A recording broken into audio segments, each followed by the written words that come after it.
Okay, Money in the Bank 2022. Again, no kickoff show matches. I guess, have done away with them permanently now. I mean, yeah, I've said that already. Anyway, we opened up with the Women's Money in the Bank ladder match. Asuka versus Becky Lynch versus Alexa Bliss versus Raquel Rodriguez. I wrote down Raquel Gonzalez because that's what I'm used to. Liv Morgan, Shotzi, and Lacey Evans. Right off the bat, the only women to not run out of the ring immediately and try to grab a ladder were Asuka and Becky Lynch, who brawled for a while before eventually ripping ladders away from the competitors to bring them into the ring. Raquel, early on, got a lot of the focus because she's the biggest competitor. Rodriguez. She was Raquel Gonzalez in NXT, and then they inexplicably changed it when they moved her up to the main roster. Anyway, Rodriguez got pinned in the corner. They got like a crucifix or a crossbody off. Shotzi tried to do like a running knee strike or something up the ladder, and she tripped and fell. Like, there were a lot of botches in this match, especially, unfortunately, with Alexa Bliss. Given her histories of concussions, she probably should not be competing in ladder matches. It's just, especially seeing this, because she hit her head several times in bad spots. Like, she did kind of a twisted Bliss off the ladder, and she banged her head really hard, and she was holding it. Later, Shotzi did a electric chair drop backward into a ladder on Alexa Bliss. It's just, maybe she shouldn't be doing that. Let's see. Oh, no, she did. Alexa Bliss, for the first time she hit her head, she did the Molly go round. Another point, Lacey Evans and Liv Morgan were brawling on the ladder. Raquel Rodriguez started climbing up. And that enabled Liv Morgan to do a sunset bomb on Evans off of the ladder. And then big brawl to the outside again. There was a bridge ladder set up, I believe, by Raquel Rodriguez. I keep calling her Gonzalez. Asuka fought with Rodriguez, but Asuka wound up getting pit on and lay down on the ladder, and that enabled Becky Lynch to do a guillotine leg drop off the ladder through the other ladder. She missed it, though. She didn't really make much contact at all. More brawling. Eventually, Liv Morgan managed to reverse a ladder topple that Becky had done. There were two ladders next to each other. Morgan was on one, Lynch was on the other. Lynch toppled it, but it hit the ropes and rebounded back, and that enabled Morgan to knock over Becky, climb the ladder, grab the briefcase, and win the Money in the Bank. Obviously, if you know what happened last year, where it looked like, for all intents and purposes, she was supposed to win last year, and then suddenly at the last minute they changed it to Nikki ASH, or Nikki Cross, and a lot of people kind of thought, like, wow, that was weird that you did that, and, why? There was just kind of a, you were pushing Liv, all the momentum in the storyline said Liv Morgan, and then you changed it just because everyone had figured it out. And it's like, now it seems that there's some justice in this world because she actually won it. So, overall, the match was pretty good, decent.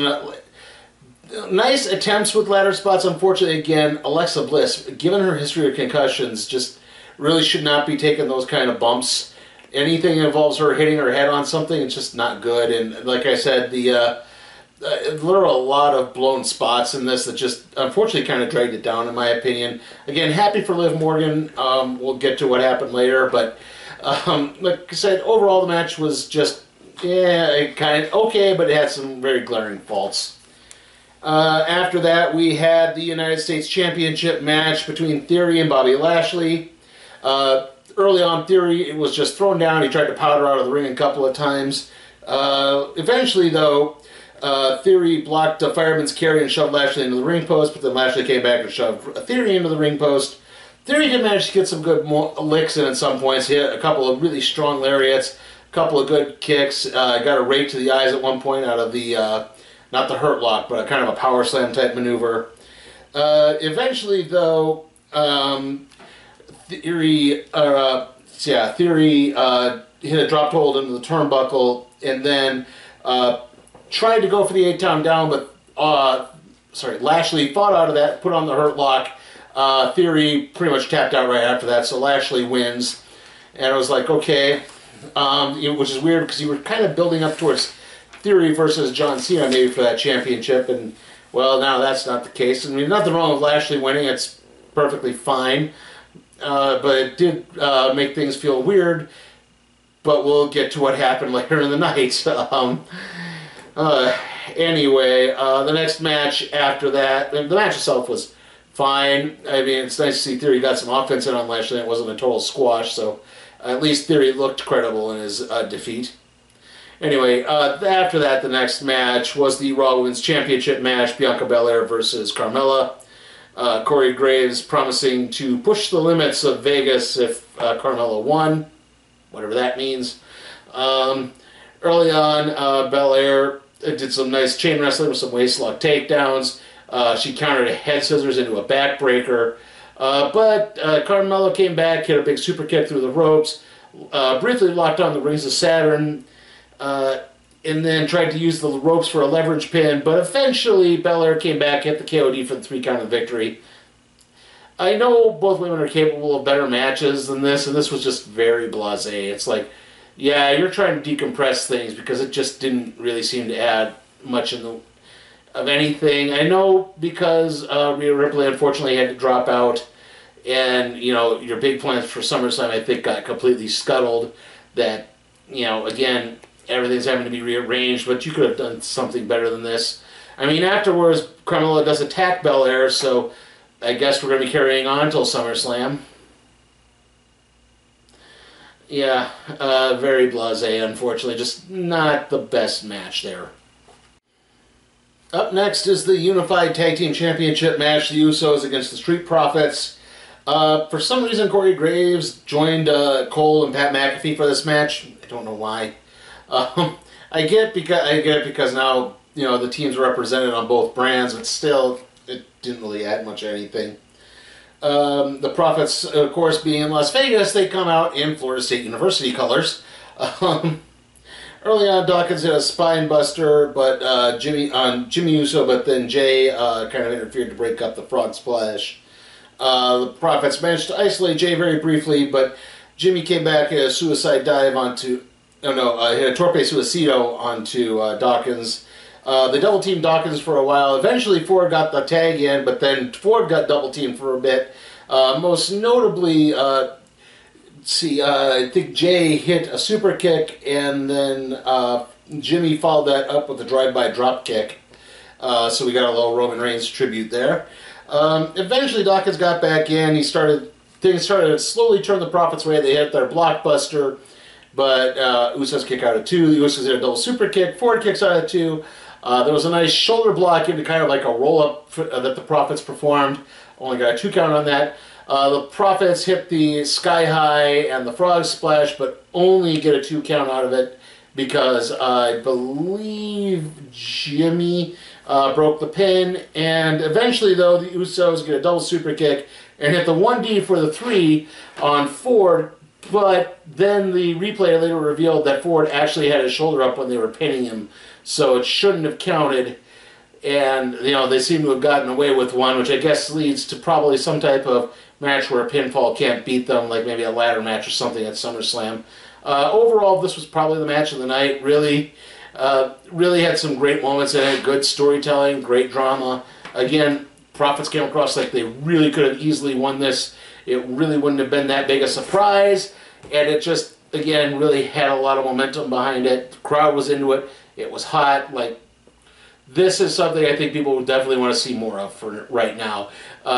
Hopefully now there's some life, I guess, plugged into the tag team division. Alright, so the next match after this is the SmackDown Women's Championship match.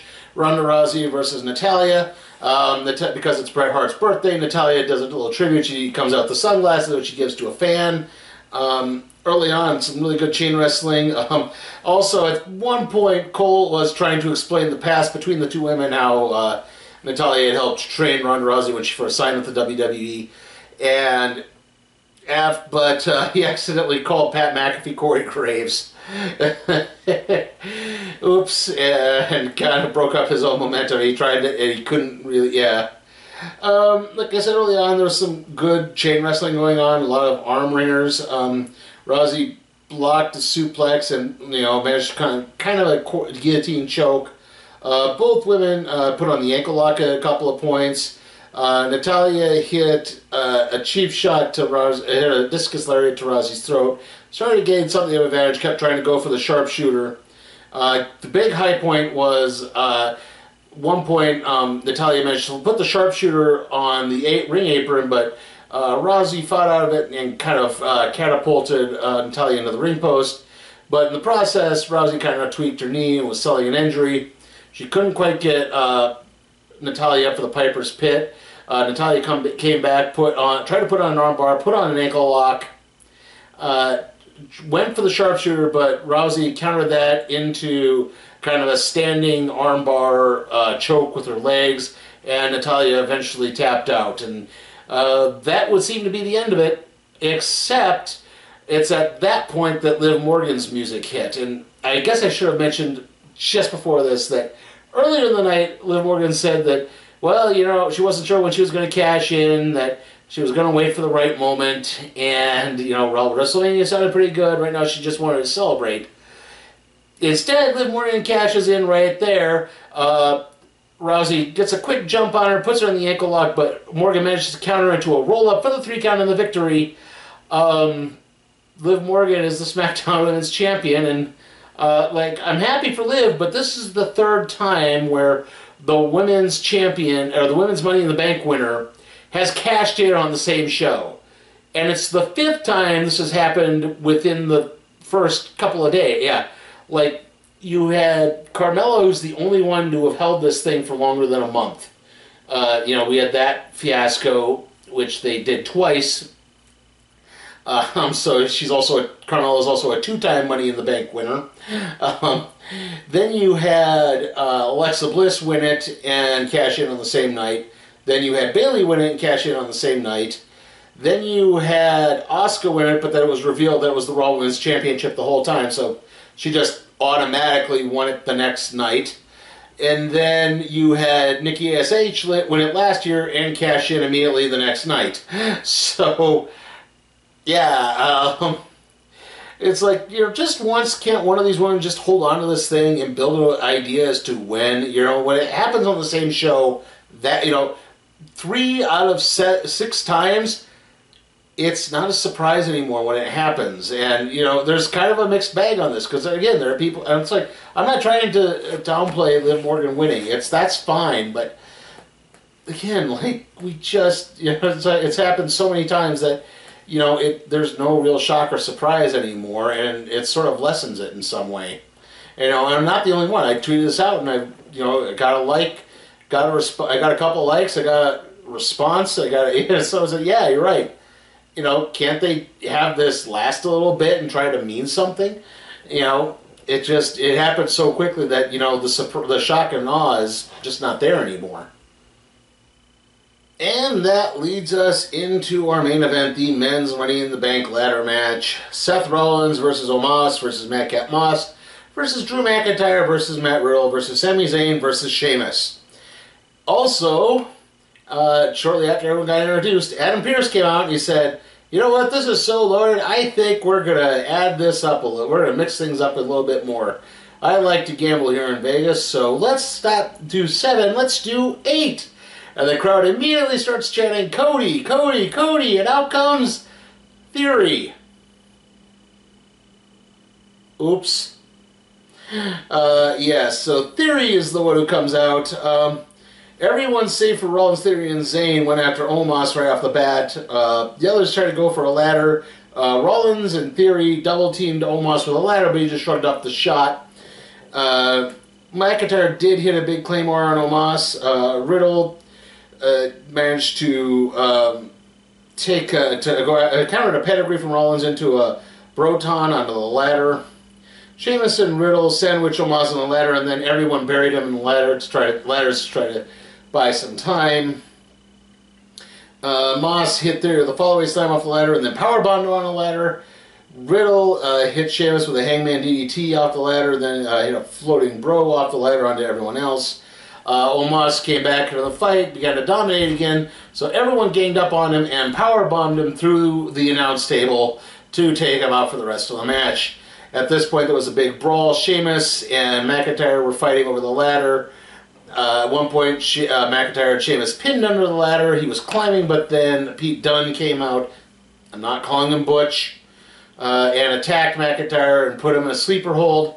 And it managed to slow McIntyre down enough for Sheamus to recover, take McIntyre out with a bro kick, him under the ladder, but then McIntyre pressed the ladder off just enough for him and Sheamus to start brawling. They got onto the ladder again, and Rollins toppled that ladder over, and then Riddle got on there, and he and Rollins brawled on a couple of ladders, which of course leads to Riddle hitting the RKO off the ladder.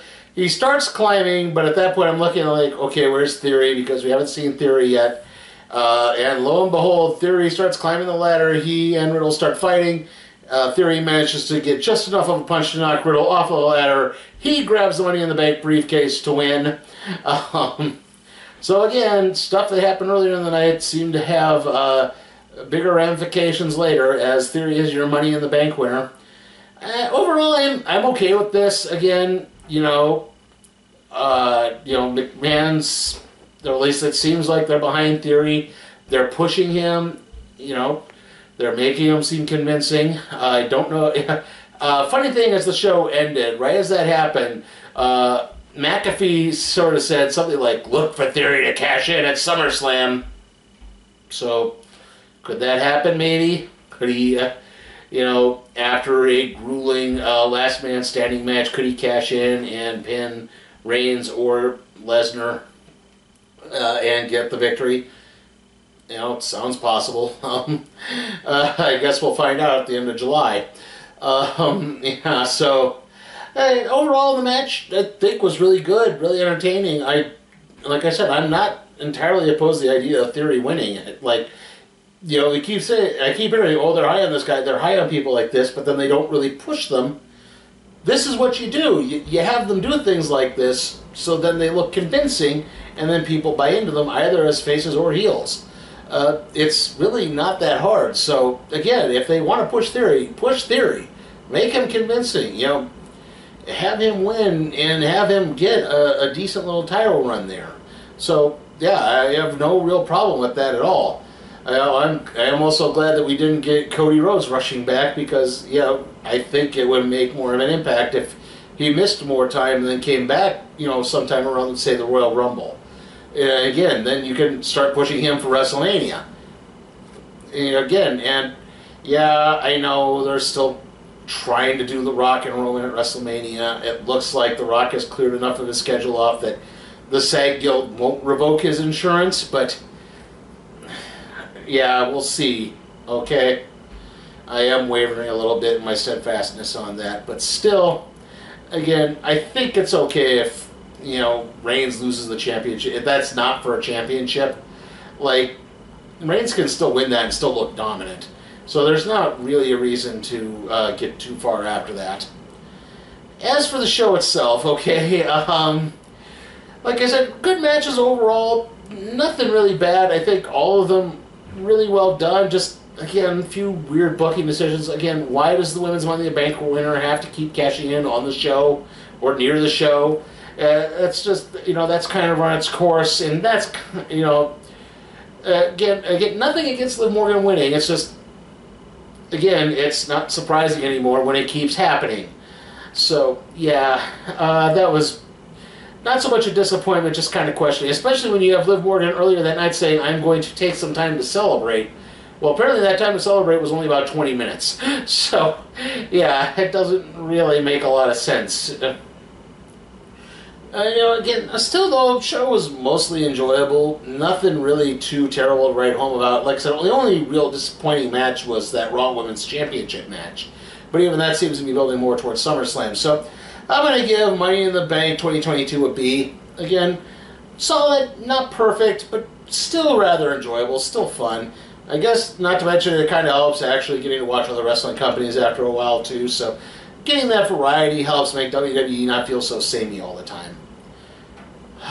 Okay, so I know I goofed up last time in my schedule. I'm going to get this right.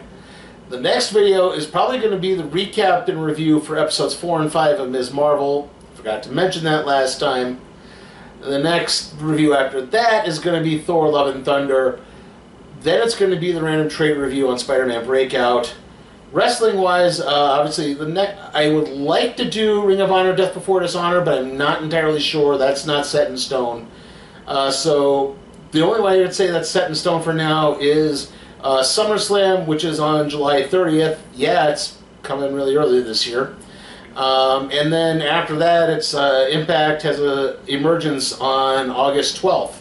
WWE does not have a show in August, and Clash of the Castle is the first weekend of September, if I can actually get around to doing that.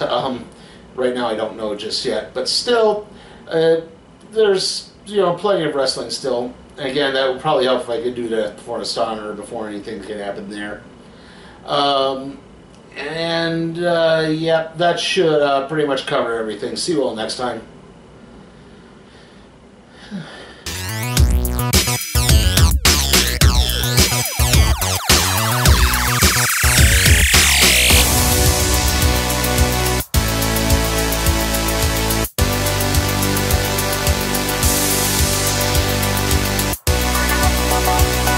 Hey guys, remember to check out my Patreon at patreon.com/SleepyTime for Cat Productions, where you can help me expand my wrestling coverage to stuff beyond WWE, NXT, and the occasional AEW free show.